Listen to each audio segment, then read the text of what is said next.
So coming on to you, Helen. Actually, what I love about this is that we all kind of came together in the same room.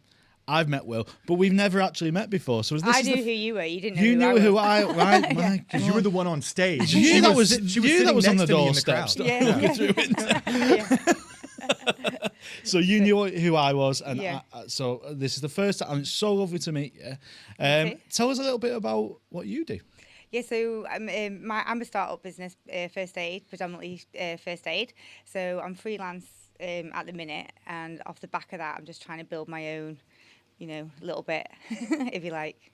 It's fantastic. And what Yeah. does that entail? So when we're talking about first, who do you work with? Okay, so we work with businesses, schools, community groups, individuals.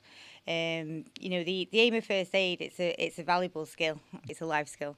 And people need the confidence, and people need to know how to take control of a situation.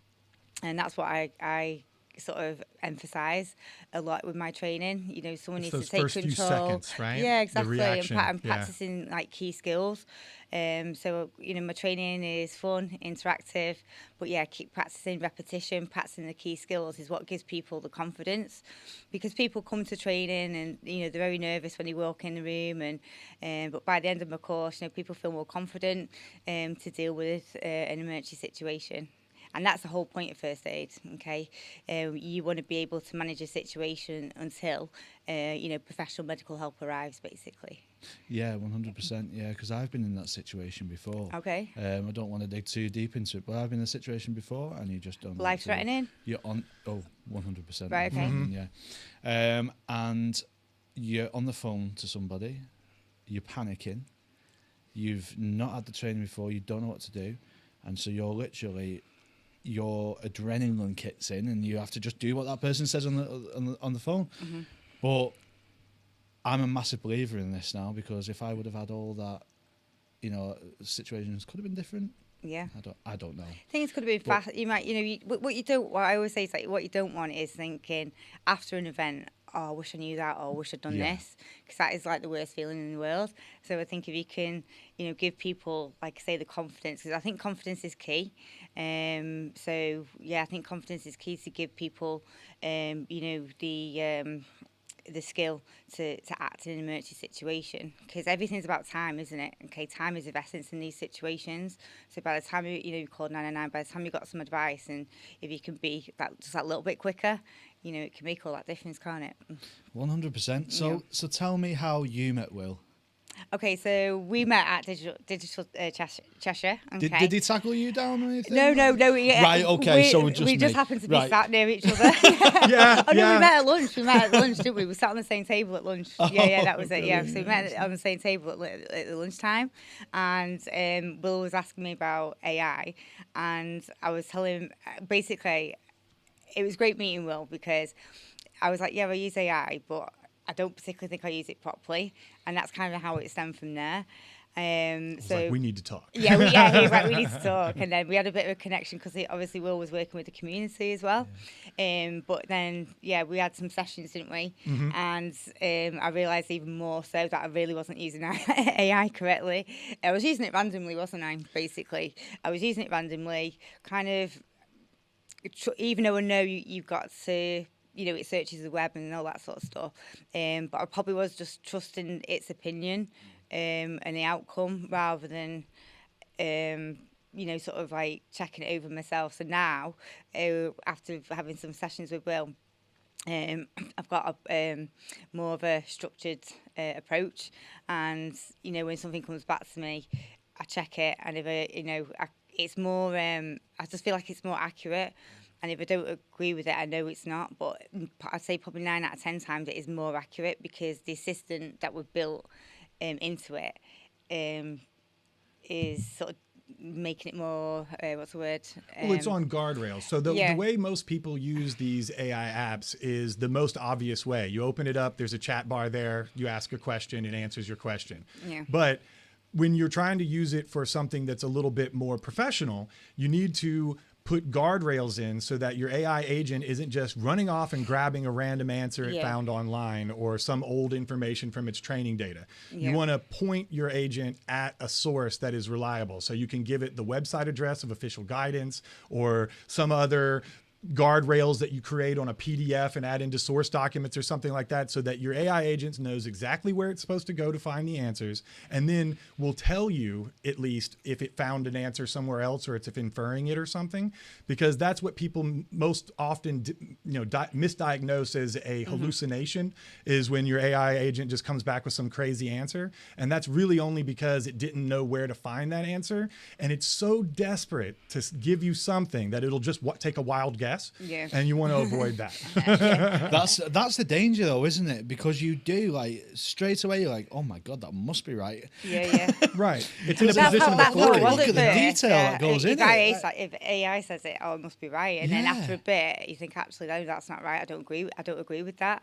And that's how, since meeting you, obviously, I've managed to get things a lot more structured, like I say. So I put a presentation thing what I'd done myself into it, and said I want to build on this, like part of my delivery. There's nothing wrong with the information. I just want to pad the time out on my delivery. So it's helped me do that. So it's really good. Giving it a source document and saying, refer to this source document. Yours was a PowerPoint presentation, a pretty long one. And then just help me, figure out the speaker notes so that the timings all work out. That is super, it's not one section where I might cover it in 15 minutes. I just want it to be that little bit longer. So, like I say, nothing's wrong with the content. The content's right, but it's just to pad the delivery out a little bit more. I was having a discussion with my wife yesterday. It was like, what on earth did we do without it in such a short time? That we've adopted this technology. I can't think back to. I'm thinking, how on earth did it? Because I'm a little bit the same. When you talk about dyslexia, you might be diagnosed. I'm undiagnosed. Oh yeah. I've definitely got it, but I'm totally undiagnosed. Right. My email. I looked back to 2009 when I used to be pretending to be a band manager. When I used to be in a band. And I was looking for gigs and all that type of thing. And I look back to 2009. My emails were shocking, and God, misspellings. Start. The first was hi, Paul, like hi without a capital H, like to start off with. Really, really bad email, and it was all like clumped together, and there was no sections to it. Like links were wrong, links were all over the place. And I had to apologise to the guys that were in my band the other day. I texted them, said, listen, look at this email. I said, I'm really sorry. If AI was in my life at this time, we might have made it. That's where it went wrong. That email. That's where we went wrong. Me with shitty emails. And that's what I mean. Like, it's, as you mentioned, I am diagnosed dyslexic, but, I've definitely got a few of the tisms as well, undiagnosed.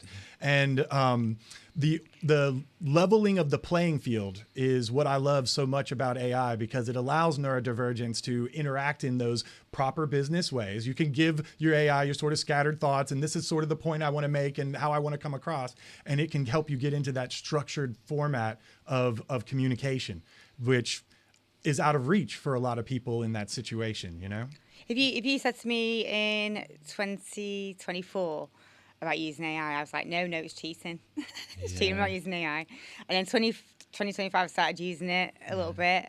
And then, probably not correctly, like I say. And 2026, getting better. 100%, It's that exponential curve. We've been coming up that line, and I think we are really hitting a point now with ChatGPT having work mode, and Claude has co-work. These tools are becoming the professional grade that we were told Siri was going to be how many years ago, right? And Siri was one of the worst AIs ever. It kind of was like the one that everyone hates to this day. Alexa was a half step better, right?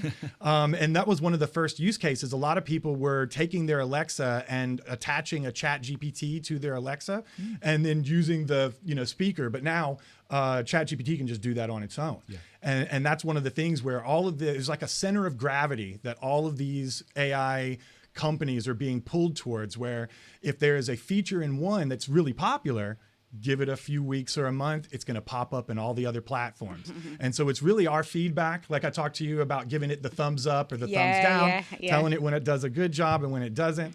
And the giving other little treats. Yeah, exactly. Dog.